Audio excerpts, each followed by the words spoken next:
All right, guys, we're back. New York Muscle Radio, episode number 56. And I got on the line here Brian Whitaker. Brian, what's up, buddy? How are you? Thanks for joining us. Absolutely, man. Thanks for having me on, Anthony. Appreciate it, man. So, for those of you who may live under a rock and don't know who Brian is, Brian just won the IFPA Yorton Cup and the WNBF World Championships, the two biggest bodybuilding shows in natural bodybuilding. In addition to being a bodybuilding champion, Brian has also his BS in mathematics, economics, along with a PhD in economics. So you would not like me because I was terrible at math.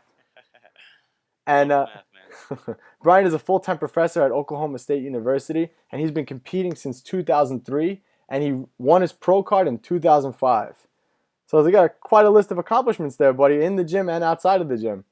And I guess so. I guess so. I like to mesh the, brains and brawn, I guess. So let's get right into this, Brian. So who is Brian Whitaker, in your words? Just another guy, man. Someone who trains hard and, tries to put a little thought into his training. And the thing I love about natural bodybuilding is that it meshes, your physical abilities with the mental capabilities. And so I love challenging myself that way. I've never encountered another sport that lets you push yourself both mentally and physically like natural bodybuilding does. And that's what I love about it. Yeah, it's so true. So, like, when did you start actually working out? Give us a little bit of like a background, a little history on Brian as far as the bodybuilder. So I mean, like a lot of people, trained in high school, and I was the skinniest kid in high school, man. I still have stories of the girls in my gym class out benching me. I couldn't. It took me Wow. like 5 years to bench press a plate. And so I graduated high school at about 115, 120 pounds. I was a scrawny kid. Played soccer. Was average at soccer, but not good enough to play in college. After college, worked in the real world for a couple years. It didn't really and continued to train. I love training, but I didn't know anything about competitive bodybuilding until I went back to grad school at Virginia Tech. And kind of my first couple years there were some guys in the gym that saw me training and said, "Hey, you'd be interested in trying this show?" Just a local little tiny show. I think it had a total of 6 people in it. And so I dieted like 8 weeks, and still remember sitting down on the tub the first time to shave my legs, and I was like, "What am I doing?" But so I kind of ended up winning that tiny little show, and really just caught the bug from there, and was fortunate that Kurt Widener, who was a WNBF pro at the time, came down to Virginia Tech around that time, and I started training with him, and he really showed me what it took to not just be a quote unquote a bodybuilder, but to really push yourself both diet and training wise, and take it to the next level. And so really, back in 2003 when I did my first show, I didn't know what I was doing. I still didn't know what I was doing in 2005 when I turned pro, really. And then kind of after that is when Kurt and I really started pushing each other, and took it to the next level to compete as a professionals. Wow, that's cool. So how did you get into bodybuilding initially? Like you said, it took you 5 years to bench just a plate on each side. So how did that even like start? Did you see a picture of Arnold? I mean, that's usually most people's stories. Yeah, not really. I mean, I trained in high school to be better at soccer. I did squats and bench press and struggled on all the exercises and watched girls be stronger than me and stuff like that. But it wasn't really, I wasn't pursuing a superhero physique or Arnold or anything like that. I just enjoyed it because it let me push myself. And when I was on the soccer field, I was never the most talented guy out there, but I just threw myself at the ball and tried as hard as I could. And that's what I do in everything in life, is just try my best. And the gym is a great avenue for that. It just lets you. The thing I like about it is if you put consistent work in, you're going to see consistent results. And so even though it took me 5 years to bench press a plate, I did it eventually, and then I got to 2 plates. And so it's just the fact that you can actually see the changes you make. That was just really cool to me. So it's kind of like you almost kind of fell into bodybuilding a little bit. It wasn't like something you were pursuing. No, I think that's very true. Yeah, and again, I didn't know anything about it until the guys at the Virginia Tech gym kind of brought it up to me. It's not something I had ever followed, like the Olympia or anything like that. They had just kind of said, "Hey, we see you training hard, and would you be interested in this?" And I was like, "Okay." So Isn't took it it on. funny how life kind of works out? Like certain things happen for a reason. Like if those guys never said anything to you, who knows? That's right. Very true. Very true. All right. So you mentioned Kurt in this being a seasoned professional in the sport. So you did obviously have a mentor or certain people you can attribute to your success, right? So Yeah, Kurt was one of them, I guess. Kurt was probably my initial, kind of mentor, and again, I think that was around '04, '05. So I'd already done a show, but like I said, just kind of flying by the seat of my pants. I didn't really know what I was doing diet-wise, just eating granola bars and sandwiches and stuff like that. And so when he came around and started training with him, you talk about training with intensity. I've still to this day never met anyone who trains with more intensity than Kurt does. And I've trained with Doug Miller. I've trained with Lane Norton. Kurt is still he's right up there with them. And so that opened my eyes both in the gym and then outside of the gym. He was like, "Hey, you really got to start, nailing your diet, start weighing things, start, learning macro breakouts," which I knew the basics of, but I'd never really taken seriously about, knowing my daily macros and that kind of stuff. So both inside and out, Kurt is the one who really challenged me to take it to the next level.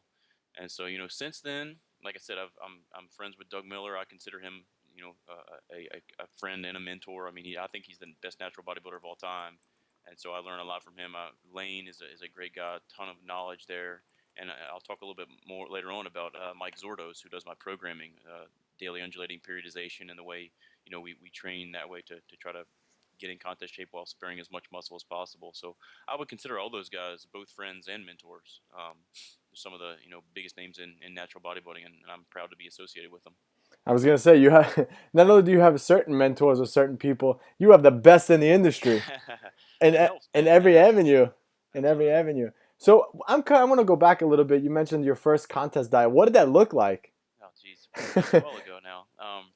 Again, like I said, it was 8 weeks, so it wasn't all that intense. Obviously, like I said, I was just like, okay, I'm supposed to eat a lot of protein, so I'll eat some. I still remember I was eating like deli meat, and I ate a lot of egg whites and stuff like that, but cans of tuna, and I don't think I knew exactly how many grams of protein or anything like that. I just knew I was supposed to get, high protein and not a lot of fat and some carbs, and I was like, okay, bread has carbs in it. I'll just eat some sandwiches and some granola bars and that kind of stuff. And that's what it was for 8 weeks, and some manipulation there, but certainly nothing to the level that I do now. Well, you won Which your first show, so it must have worked. well, yeah, but again, I wasn't all that big or fat to start out with, and there was only 6 people in it, so it wasn't like I beat a lot of great top-notch competition. Hey, a win is a win. Yeah, exactly. So, Brian, you're fresh off two big wins in your career. How long do you think a natural bodybuilder should contest diet for, and what do you think that diet should look like based on your experience? So, do you track macros now, or do you stick to certain foods? No, even in the off season, I know what my macronutrient intake is going to be, and again, I try to reverse out of a contest diet by slowly adding in the carbs and fat, like a lot of people are talking about nowadays, and Lane's a big proponent of that, and that is something I'm working on. So I know what my daily macros are like right now. Um, for me personally, and again, this is because I get up to 25, close to 30 pounds over contest shape. And I know, again, I've been doing this for a decade now. I know it takes me a minimum of 26 weeks to get into what I consider to be contest shape. And so that's what I did. That's what I've done really since '06 is diet for half a year, 26 weeks, and get down into what I call contest shape. And I think the difference for me this year was it was 26 weeks to the first show, and then another 2 to the Yorton and another 3 to the World. So it was a total of 31 weeks. And that's full on dieting. I don't really it's basically the same foods every day just because I like those foods and they fit into what I'm trying to accomplish. But and again, my fat intake was pretty low, so even if I were to do some if it fits your macros type of stuff, there's not a lot that would fit in there, and so I have to kind of keep it the same typical foods on a day-to-day basis, and it is challenging. I mean, like a lot of people claim it's much more mentally challenging than it is physically. And so for me, those it was hard, and I've got 3 kids, two twin 1-year-olds, and so that was not easy. As you're low carbs and low fat, and you're cranky, and you got crying kids at home and stuff like that. But you've just got to be mentally prepared to handle that, and also to prioritize. You've got to put family first, work second, and then bodybuilding. And that's the way I always approach it. But this is just a hobby, man. Even though I've done well, I've won a couple nice big shows. It's still just a hobby. I love it. I pour everything I have into it. But it'll never be bigger to me than family. It'll never be bigger than me than work. And so that's the Of way I course. approach it. Yeah, I agree with you. That's a good mentality. A lot of people kind of forget that too, especially when they start dieting down for a Yeah. show. They kind of put that show in front of everything else, and Yes. you kind of take second place to everything else, which is not good. You don't want you never put your family before Right. And the something thing before your about that family. is, if you continually do that, your family's going to start hating bodybuilding. They're going to start hating the fact that you compete, and you're not going to have any longevity if you try to do it that way. Yeah. Yep, I couldn't agree more. So, based on your contest history, it looks like you have done at least one show a year since 2003. How do you approach off-season versus contest season transitioning while competing so frequently? Do you spend any time reverse dieting? I mean, you mentioned it a little bit. And do you allow yourself to just kind of put on weight since it's such a short time in the off-season?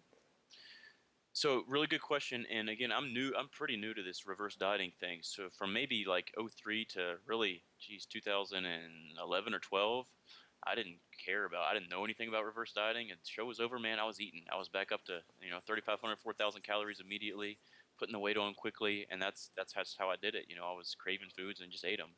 So, and I have competed about once a year since '05. I took 2 years off for the birth of my first daughter and then for the birth of the twins. But besides that, yeah, I competed every year. And so that basically, again, combined with the 26-week diet, you only have another half year, 26 weeks to go from being as scrawny as you're going to get in contest shape back up to, peak off season.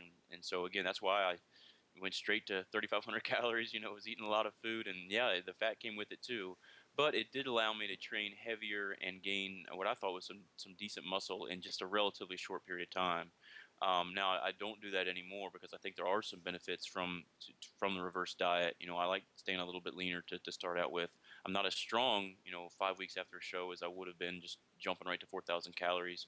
But I think from a body recomposition standpoint, it's a better way to go. And so I here lately, I've taken a year and a half to make those improvements. Again, I took 2011 off, I took 2014 off, and that gave me a longer off season to try to make changes and, again, work my way up to that 3,500 calories.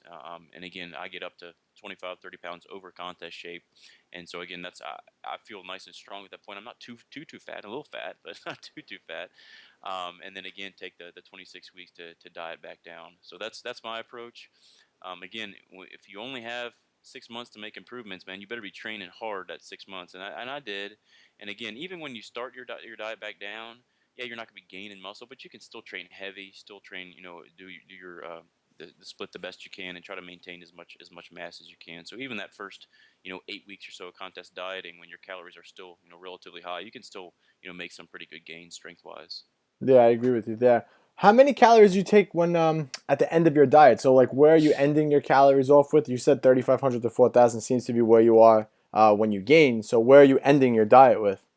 Yeah, and that's probably high, honestly. I'm probably not still. I'm not at 3,500 right now. I'm probably closer to 2,800. I'm working my way back up, 25, 2,800, and I'll probably get up to low 3,000s. Again, I'm getting kind of old now. I don't have the metabolism I used to. Um, You're not so old, and man. again, yeah. And this prep was tough for me, and I had to get really aggressive with the diet because I had some injuries I had to work around. I couldn't do the kind of cardio I wanted to. So for me, this was the most aggressive I had to be with my prep. And again, I got feedback from guys like Doug and Lane on this. And so at the end of the diet, well, not the end, but in the middle point when I was really focused on getting as lean as I needed to be, it was very, very aggressive. So my protein was around 225 grams a day. My carbs were as high, a high leg back day would be somewhere in the, upper 200s, so mid to upper 200s. And then fat was really, I had to push it, had to get really low. It was about 35 grams a day. And then on a low carb day when I was, either just, not doing anything or just some cardio, I had to take my carbs really low for me, which is around 100 grams. Wow. And so if you do the math on the total calories, I think it was somewhere around, I don't know, 1,800 or something like that. So, not fun by any stretch of the imagination, but it was what I needed to do. I couldn't push myself cardio wise with the high intensity interval stuff like I usually do. So I couldn't, expend calories that way. So I had to be, like I said, a little bit more aggressive with the diet. Does that get hard like with home? Like with home life? Yes. It Oh, there's no must. challenge. There's no question. That is the biggest challenge for natural bodybuilders, is combining the hour, the 2 hours we spend in the gym. That's the fun part. Yeah, The exactly. the other 23 hours in the day is the challenge. Going to work, maintaining a positive attitude with some people at work that might be challenging to you. Coming home, again, being positive when you have lots of people pulling you in different directions. Absolutely, that's the biggest challenge. There's no question about it. But again, to me, it comes down to prioritizing. And again, that's kind of, I see it as my competitive advantage is that I think I can handle it mentally and I can push myself to that level and I know what I need to do. I'm not going to win on size. I'm not a massive guy, so I can't just lollygag through the diet and expect my genetics to carry me to a win. I have to push myself, and I push myself mentally by knowing that I can, can handle the mental challenges associated with dieting down and still being positive in the aspects of my life that I need to be positive in. Yeah, I mean, for those of you listening who have never competed before, I mean, when you get that lean and that level of leanness on that low of calories, you just feel like an absolute zombie. Like you don't want to do anything. So being that low, and you mentioned you had twins and another child, so you have 3 kids, a wife, a busy career. It's not easy to do all that on 1,800 calories a day, No, it's not. and the mental thing of battling an injury because that plays on Yeah. you mentally too. What was the injury about? So it's just an old man injury. I basically have osteoarthritis in one of my knees, and I actually went to an orthopedic surgeon and had it looked at, and it was to the point where I almost didn't compete this year. I had to ice it at night, and I couldn't sleep because it was so painful, and I Oh was wow. limping around campus and couldn't squat. Still haven't squatted to this day. And it was so just a very painful thing. I couldn't, like I said, I couldn't do the interval cardio that I like to do on a bike because I can't. I literally couldn't get my knee to 90 degrees. There's just no cartilage in that knee anymore, and so I couldn't do the things that I wanted to do there. So yeah, that was challenging, but luckily, about 3 months into prep or so, we inserted like a little a gel into the knee, and it made it to the point where I could actually walk and not feel discomfort. I still can't squat, but I can do the things that I need to do at least. Wow, that's rough. And you did it, and look, and you walked away the winner. Yeah, So man. Yeah. good for you. And see, a lot of people they complain about certain stupid things, and then you can't, when you can't do things like squats or even cardio, that's really a big mental thing right there. Because then, and especially competing at the caliber you are, it's not easy. Right, and again, one of the things I really pride myself on is when I got to that point, I was like, man, I can't do what I used to do. I was squatting 3 times a week and really pushing myself with cardio and stuff like that. I was like, man, I can't do that. Okay, let's take a step back here, reevaluate. What can I do? What can I control? And again, feedback from Lane and Zordos, and he helped me out because I told him I was like, man, I can't squat anymore. And he's like the biggest squat proponent there is out there. But he said, okay, let's find some things you can do. I figured out that I could do the hack squat because it basically limited my movement to right about 90 degrees. And so with the right foot placement, I could do that. So we worked that into the program. Again, I did mostly upper body HIIT with like battle ropes and on a hand crank bike. And so just taking a step back and thinking through it, and again, using the mental capacity to try to not just, brute force overcome it, and probably would have just injured myself worse, but think about it and try to approach it differently. Yeah, no excuses for sure. That's right. So now you said recently you started using reverse dieting. So how long do you normally reverse diet for? What do you typically recommend for naturals then after a Well, show? and again, I'm not a contest prep guru, so I'm kind of just going by what, Lane has worked with me and some other people I've read. But so I guess I'm about 5 or 6 weeks past Worlds now, and I'm only up, geez, I'm probably up maybe, 7 pounds. So I'm not up a lot, but my calories are, significantly higher, not to the point where I'd like them to be, but they're a little bit higher. So again, I add, I start off baseline. I bump fats immediately. I'm not ever gonna go down to 35 grams of fat in the off season, so I bumped them up to 60 or 65, and then carbs. I was consistent at around maybe low 200s for those first couple weeks, and now they're up closer to kind of pushing 250 upper 200s, and fats bumped a little bit too. So with the slight increases in carbs and fat, again my weight is just adding just a little bit. So again, I feel pretty good at this. I'm starting to add some strength back, and again, in another month or two, I should be pretty decent, both strength wise and in terms of the total number of calories I'm taking in, and I'll just feel better about myself at that point. So you get a little more aggressive than some people do. I mean, I know we've had someone on the podcast before that talks about adding like 3 grams of fat a week. So you could definitely Yeah, go two ways with reverse dieting, either yeah, aggressive or and not. sometimes I will do that. But and again, from when I first started out at 60 grams, so I don't go from 35 to 38 or anything like that. No, I went from 35 to 60, and then from then on out, from 60 I'll go to 62, 63, and then up to just week by week, play it by ear, see how the scale responds and how your body responds.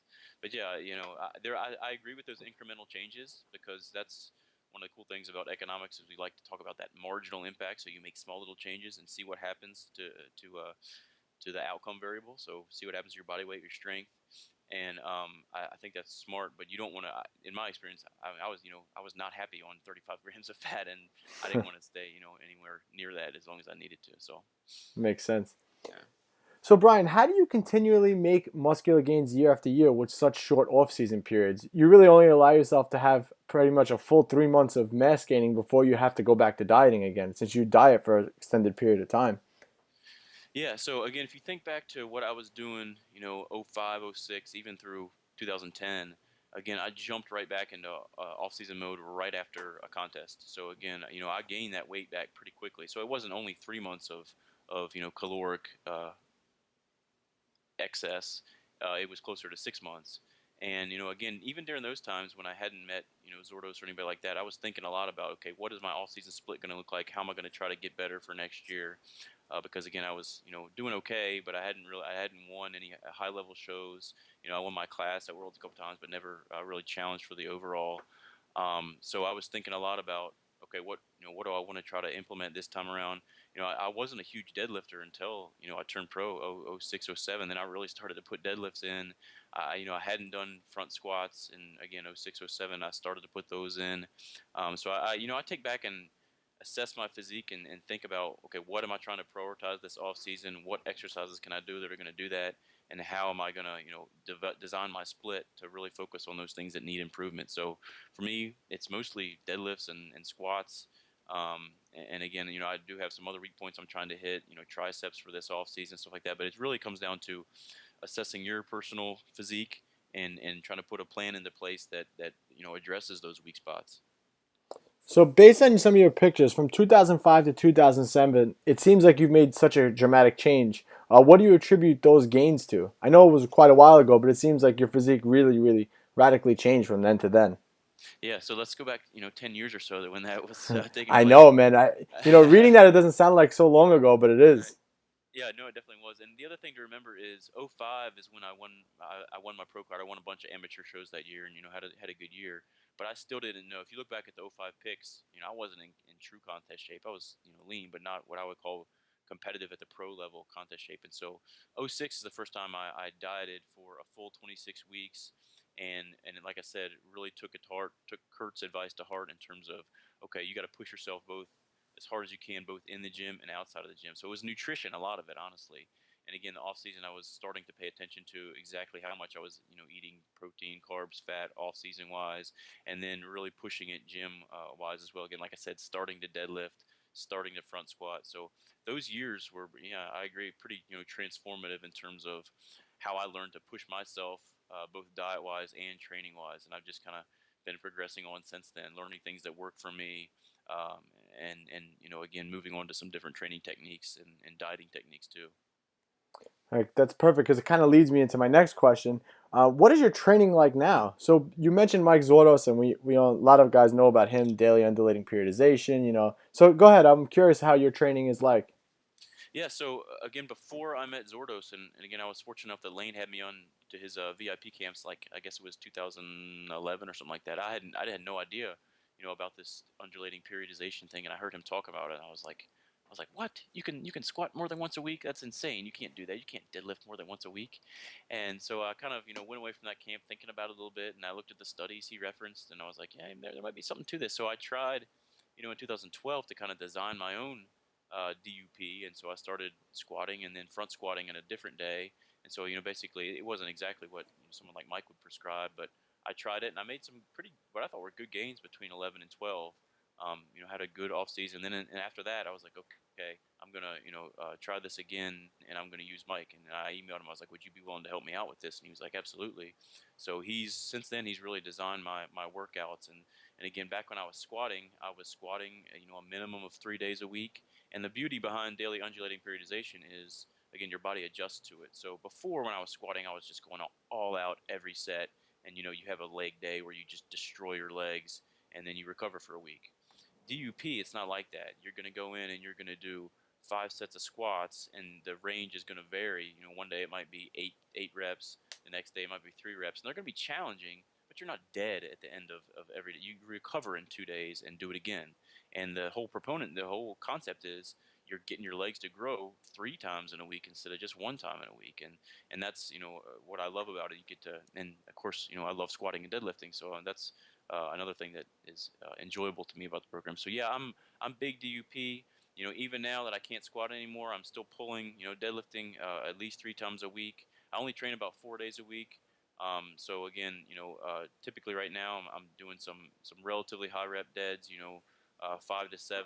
Then I'll come in and do some, maybe 5 sets of 3 to 5, and then some heavy doubles on another day. So it's 3 days like that, and of course you combine that with hack squats. You combine it with body parts you're trying to improve. Like for me, it's triceps. Calves always need improvement. And then I need chest improvement too, so it's some bench pressing too. And it's really, again, I'm bench pressing 3 days a week, and just varying the rep schemes, and basically going on the whatever Mike puts together for me. But I understand the basics of what he's trying to do, and I think it's awesome. I've been using daily undulating periodization for about a year and a half now, and it's made all the difference in my training. And also, I think something that's cool to mention, you're a numbers guy, so I guess you could kind of relate to this. But with DUP, you can kind of see your progression and see your results. Whereas, with typical bodybuilding routine, you can't really, in the off season, it's kind of hard to realize, okay, am I actually making gains here? It's because muscle doesn't come on overnight. But when you're doing a daily undulating periodization, you could see, okay, I squatted 5 pounds more this week. I AMRAPed a little bit more so I could up my percentage, and so it's just you could actually see those numbers and see you're gaining. Absolutely, and that gets back to the whole marginal impact thing that I talk about. You see those incremental changes from week to week, like you said, plus 5 pounds, one extra rep on the plus set or the AMRAP, and yeah, that's the great thing about daily undulating periodization. And of course, you can't add 5 pounds for a Forever. year in advance, and then you deload and kind of take another approach. And so it's a great thing for numbers guys. Yeah, absolutely, I love it, and I don't think I'll ever go back to training a bro split or anything like that. I love DUP. I think it's the best way for naturals to put on quality muscle. I completely agree with that. I agree 100%. I recently came off a stint of powerlifting meets, and for 4 weeks I took a break. I said, you know what, I'm squatting 3 days a week. I'm deadlifting twice, 2 to 3, depending on the week, the split. And I said, I'm going to take some time off deadlifting and squatting so frequently. So I went back to kind of doing it, once, twice a week. And it was just too boring.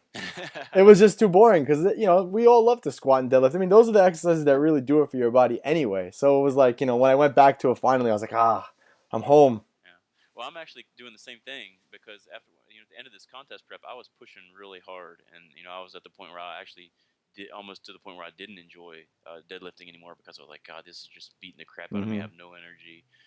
This plus set is going to kill me. And so after the season was done, yeah, I did take 3 weeks and go back and try to enjoy training a little bit more. But now I'm at the point where I'm itching and ready to go and get back into DUP mode. So yeah, I completely understand that. It's good because it like zones you back in. You're like, all right, well, this is now I know what it takes to actually get results. So I got to go back to that. Right. So as a natural athlete, there's a lot of negative that comes with getting in contest shape. For example, low testosterone, lack of energy, hormone fluctuations, etc. How do you manage or minimize those with competing as often as you do? Now, this question is very important for my co-host, Big Pete, because he says if he could ask you one question, that would be it, because he doesn't think he'd be able to handle those hormone fluctuations season after season. Because in his experience, it takes his body a while to be able to recover from dieting and feel normal again. Yeah, and that's a great question. I think it is extremely relevant for all natural bodybuilders because when you do diet down into true contest shape, it's not fun. I mean, like you said, the hormones are fluctuating, low sex drive. Your testosterone is plummeted. Again, you get irked at things you shouldn't be getting irked at, and for me, it all comes down to okay, again, what are my priorities here? I'm always going to prioritize my family. I'm not ever going to try to snap at my wife for something I shouldn't. I'm never going to take it out on my kids. And again, make sure that I'm doing the best job I can at work. And again, it's not easy because sometimes for my work, I have to be, away from home for a couple days. I have to travel on a plane and find a gym somewhere, and or do like a full day workshop on low carbs, and I have no energy, and I actually find myself, getting lightheaded at times. So you got to make sure you eat enough food to do your job the best way you can. So again, it comes down to kind of what are your long-term goals? Do you want to compete every year? Do you want to, and again, I'm at the point in my career now where I can take a step back and say maybe I only want to compete every 2 years or every 3 years, maybe pull a Doug Miller and do every 5 years or something Mhm. like that.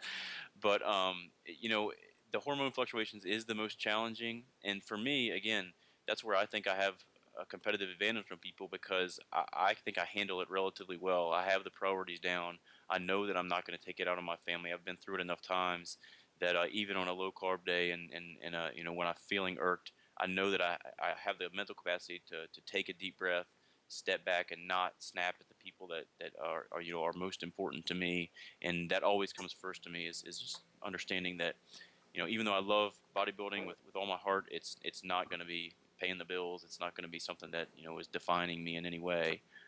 Again, family and work always comes first. So, and yeah, it does take a while to get back to where you should be. So for me, coming off this long contest prep, I still don't feel like myself. I need some more weeks and some more food to get back to what I feel like is a good strength level and kind of a good, a perfect mental state. I feel, mentally pretty fine right now, but I'm not where, I will be in the peak of my off season.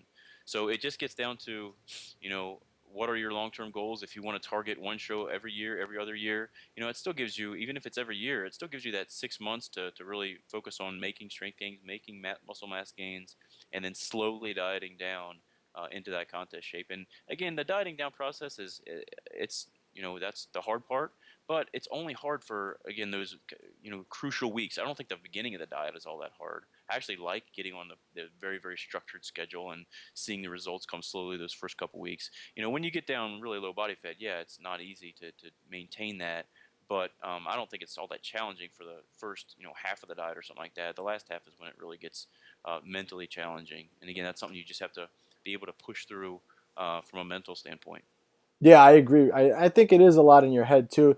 Not that it's all in your head, because definitely it's physical, but I do agree with you where, sometimes you have to kind of, smack yourself around and say, listen, you're choosing to do this. Absolutely. This is not happening because you're not choosing to do it. You're choosing to do it, and this is the sacrifices you're going to have to make.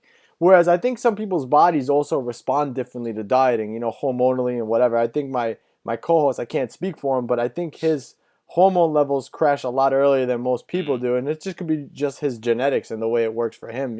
Whereas you said, you're kind of okay. Yeah. The first half of the diet for me, again, 12, 13 weeks, I don't really have a problem with it. Even it's really those last, 4 to 6 weeks. And again, for me, that was really the point where I had to take my calories really low. Again, it wasn't a pleasant experience, but I got through it. And again, I had that drive, I had that picture in my head of what I wanted to look like and the goals that I had set for myself. And I'm someone that, if I have goals, I'm going to push through it, as to the best I can, and that's what I did. Yeah, I think you also, like you just mentioned, have your eye on the prize and just kind of realize, why you're doing this, and this is the goal, and that's it. Whatever it is, it's only for a short amount of time. Like you said, the last 4 to 6 weeks. I happen to agree with you. That's usually when you feel the diet the most. Yeah. In those last couple of pounds, that last 2-3 pounds is the worst. Absolutely. Yeah. And the cool story there is, so every night when I, was going through the prep, we would put the twins down to bed, and then I would go, play Barbies with my 4-year-old, and it was getting to the end of the prep, and I was like, you know what? I was like, in only a couple weeks, I'll be able to go out to eat with you guys. I'll be able to, have some ice cream. And she looked at me and she said, Dad, I hope you win. You worked really hard for this. And I was like, thanks, buddy. So it's cool that, she kind of gets into it. And I try not to push the whole, I want her to have a healthy relationship with food, so we still always eat meals together and stuff like that. And she sees that I eat healthy, but I don't try to make her feel bad for having ice cream or anything like that. Nah, But you can't do that. no, no. But I think it's cool to, and again, it was really awesome to have my wife there. She's like my biggest supporter, and it was a great feeling. And the other thing I'll say there, even if I would have lost this year, I put a lot of work into this prep, but I put a lot of work into other preps too, and I didn't win. So you got to kind of go back to the drawing board, and like I said, assess your physique every year, and kind of take a long term approach to, okay, where do you want to be in 10 years and 15 years? And again, the real world comes first. I want to be able to coach my kids at soccer practice in 10 years. I want to be able to run up and down and play basketball with them when they're in high school. So knee problems, I might have to maybe I won't do a coaching stint, but you never know. So yeah, I think that long term perspective is important to have. Yeah, I agree with you. I mean, it's funny that you mentioned your daughter, Daddy's little girl, right? Yeah, absolutely. Yeah, because my daughter's going to be 2, and I never really thought about that, like what my daughter's going to think when eventually when she gets older and starts realizing. So it's funny that she gave you that type of comment. That must have, pushed you over the edge there. You're like, Yeah. now I really gotta make sure. Yeah, that was like, yeah, that was this. It definitely pushed me to the new level at the point. I was ready the next day. I was like, all right, I gotta go do it. Yeah, that was really cool. Yeah. See, that's the support system that you need. And that's what it takes to be a champion, because it's not just, it's you on stage, yes, but it's those people behind you that are pushing you with those little things here and there, that makes all the difference, especially mentally too. I know if Yeah. my daughter told me something like that, I'd be fired up. Yeah, absolutely. And again, like you said, you got to have that support system. And my wife is not a competitive bodybuilder, but she knows what I go through.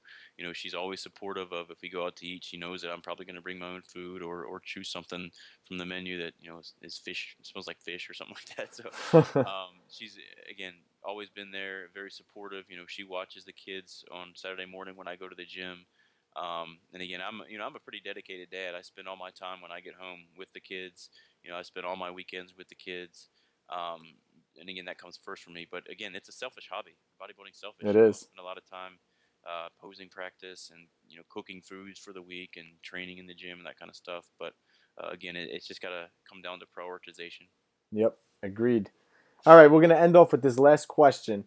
So, do you have any training or nutrition tips that are outside of the box, so not the typical norm, for a natural bodybuilder to gain muscle?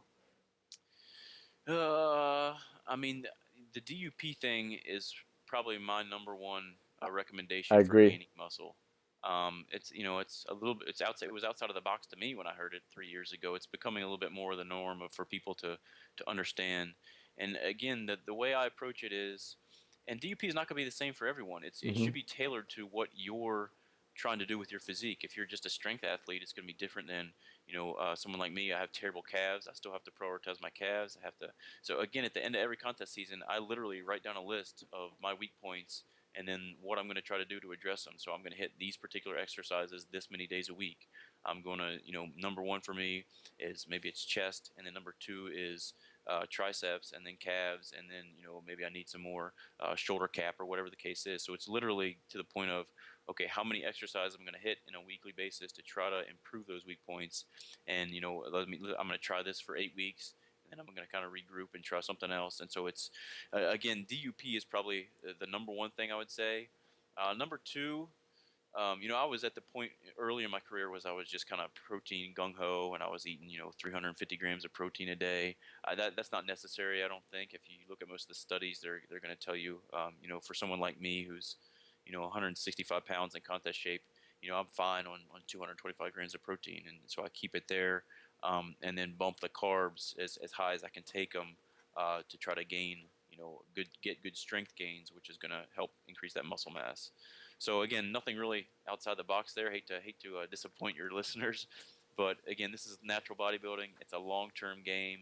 You got to be consistent with the diet. You got to be consistent with the training, and we're not talking consistency 6 months. We're talking consistency 5 years, 10 years. Yeah, since Um, 2003. yeah, exactly. Yeah. So, and I always said, by the time I'm a masters competitor, maybe I'll have a decent set of calves. I don't know that I've quite got there yet, but I've still got another couple years. So, uh, I'll put forth my best effort over another Well, couple my co-host will tell you that calf training is one of the hardest things. He has weak calves as well, and he Yeah. says that I've literally tried everything, and no matter Yeah. what I do, they just don't grow. Yeah. I know those feels. All right, Brian. So where can our listeners find out more about you? Because you're kind of a quiet guy. You're not really on social media or anything like that. So where can people find out more about you? Yeah, I'm not so good with the social media. I have a Facebook account, but it's just to me, social media is kind of a I don't know. I get the vibe that a lot of people just go there just to brag about themselves and post, progress pictures, and that's not me. I do have a website, and in fact, I'm trying to revamp it for the new year. So hopefully, there will be a whole new version of my website up early 2016. I'll talk some more about my contest prep and some of my training and stuff like that. But other than my website and Facebook, that's really it. Yeah, I have a website for work, but it's work related. There's nothing bodybuilding on there. It's Well, what's your the bodybuilding website so anyone it's just can? it's just brianwhitaker.net. All right, And I'll there's link that in the show notes so you guys can, if you go to newyorkmuscleradio.com, click on episode 56. I'll put a link in there for Brian so you guys, if you want to contact him for any reason or see some of his contest pictures, because it's pretty updated, your site now. You have pretty much everything on there. yeah, I've got some new vids from the Yorton and Worlds, and I've also got some pictures of the twins when they first came in, so you can see some some stuff like that. And yeah, I do. There's an email address on the site, and I do try to answer every email that comes in. Sometimes it takes me a while, but so you can send me emails that way. You can get in touch with me at Facebook. I'm not so good at I know some people live on Facebook. I only go on there, maybe once or twice a week. But and again, I'm not real active, so. who knows? Maybe in the future I'll be a little bit more active on social media, but don't expect off-season progress pics and stuff like that. I'll save some of that. Well, Brian, thank you so much for coming on. We really appreciate it. I know this episode's full of nuggets for our listeners, and they're going to love it. So thank you again for coming on, buddy. Really, really appreciate it. Absolutely. Thank you, Anthony, and appreciate all you do for natural bodybuilding, man. All right, guys, this is New York Muscle Radio, episode number 56. Anthony Bevilacqua, along with world champion Brian Whitaker, and we're out.